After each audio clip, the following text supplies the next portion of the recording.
Assalamualaikum warahmatullahi wabarakatuh. Saya pakai Jikri Al-Hakim dengan NIM 124 2010 161 dari kelas MPI 2E.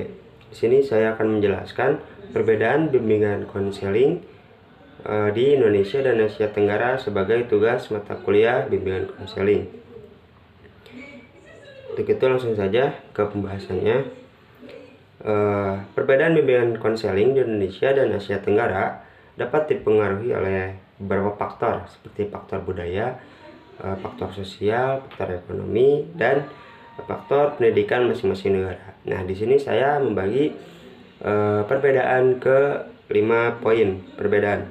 Yang pertama ada sejarah dan penerimaannya, yang kedua ada pendekatan dan metodologinya, yang ketiga ada pendidikan dan pelatihannya, yang keempat ada peran dan pengakuan profesinya, yang kelima ada faktor budaya.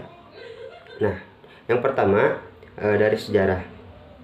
Di Indonesia, bimbingan konseling mulai berkembang secara signifikan pada dekade 70-an.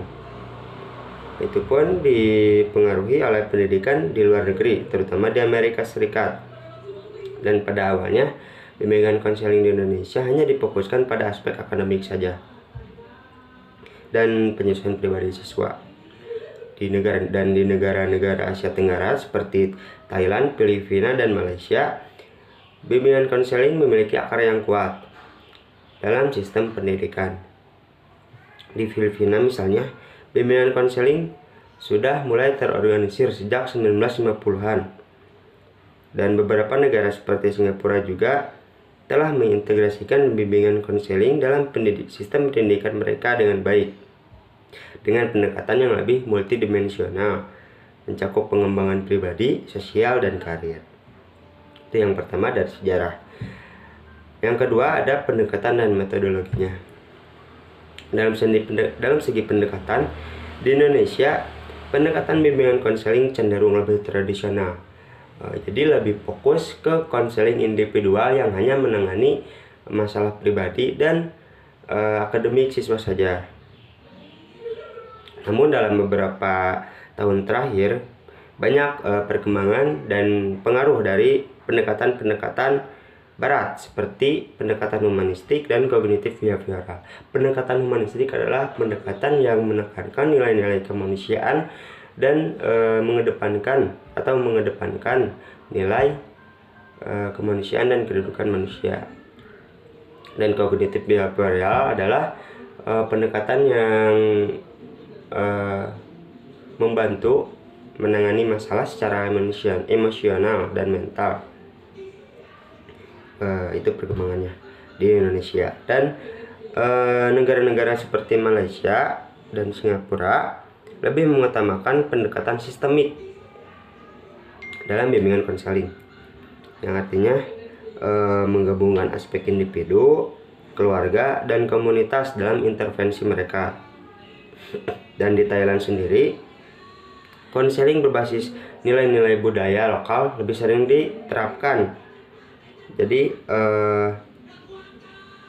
dalam bimbingan konseling sendiri di Thailand selalu mempertimbangkan pengaruh agama Buddha dan norma sosial dalam pendekatan konseling mereka. Itu yang poin kedua. Dan poin ketiga ada pendidikan dan pelatihannya. Pendidikan dan pelatihan bimbingan konseling di Indonesia baru program pendidikan bimbingan konseling di Indonesia baru berkembang dengan lebih serius dalam beberapa dekade terakhir ini. Universitas-universitas di Indonesia telah banyak menawarkan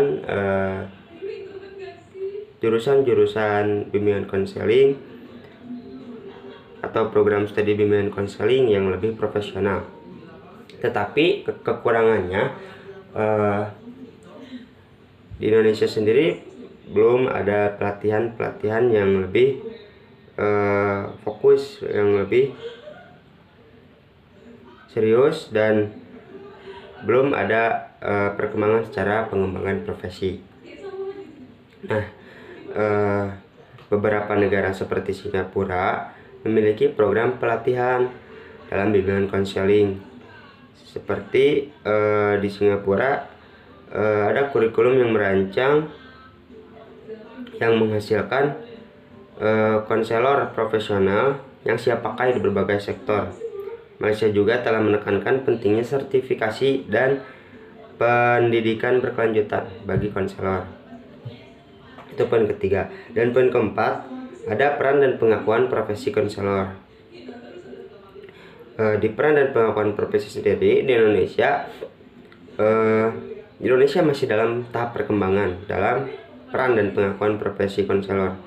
Walaupun semakin banyak konselor di sekolah-sekolah Indonesia, tapi pengakuan terhadap profesi konselor ini masih terbatas, dan pengaturan hukum terkait konseling pun belum mapan. Nah, itu di Indonesia. Sedangkan di negara-negara seperti Singapura dan Filipina, profesi konselor telah diakui secara resmi dengan lembaga pemerintah atau asosiasi profesional yang mengatur praktik konseling itu sendiri. Di Malaysia misalnya, profesi konselor di Malaysia diatur oleh lembaga konselor Malaysia. Nah, seperti itu di negara-negara Asia Tenggara. Jadi kalau di Malaysia sendiri ada lembaga yang memiliki peran dalam menjaga standar dan etika profesi. Itu yang poin keempat. Dan poin terakhir ada dari faktor budaya. Nah, di faktor budaya di Indonesia, faktor budaya sangat memengaruhi pendekatan bimbingan konseling. Misalnya konsep gotong royong atau kebersamaan sering menjadi nilai yang diutamakan dalam konseling kelompok. Nah, pendekatan yang lebih berbasis agama juga sering digunakan, terutama di daerah dengan ajaran Islam yang kuat. Nah, itu di Indonesia. Dan di Asia Tenggara sendiri, nilai-nilai budaya yang beragam juga mempengaruhi. Seperti di Thailand, misalnya pendekatan yang lebih holistik dengan mengintegrasikan ajaran Buddha dengan mengintegrasikan ajaran Buddha dengan pendekatan konseling sering diterapkan. Sementara di Filipina, pengaruh budaya Katolik lebih dominan dalam pendekatan konseling. Itu dari faktor budaya. Mungkin itu 5 poin perbedaan bimbingan konseling di Indonesia dan Asia Tenggara. Mungkin cukup sekian materi yang bisa saya paparkan terkait perbedaan bimbingan konseling di Indonesia dan Asia Tenggara. Mohon maaf bila terdapat kesalahan. Terima kasih. Wassalamualaikum warahmatullahi wabarakatuh.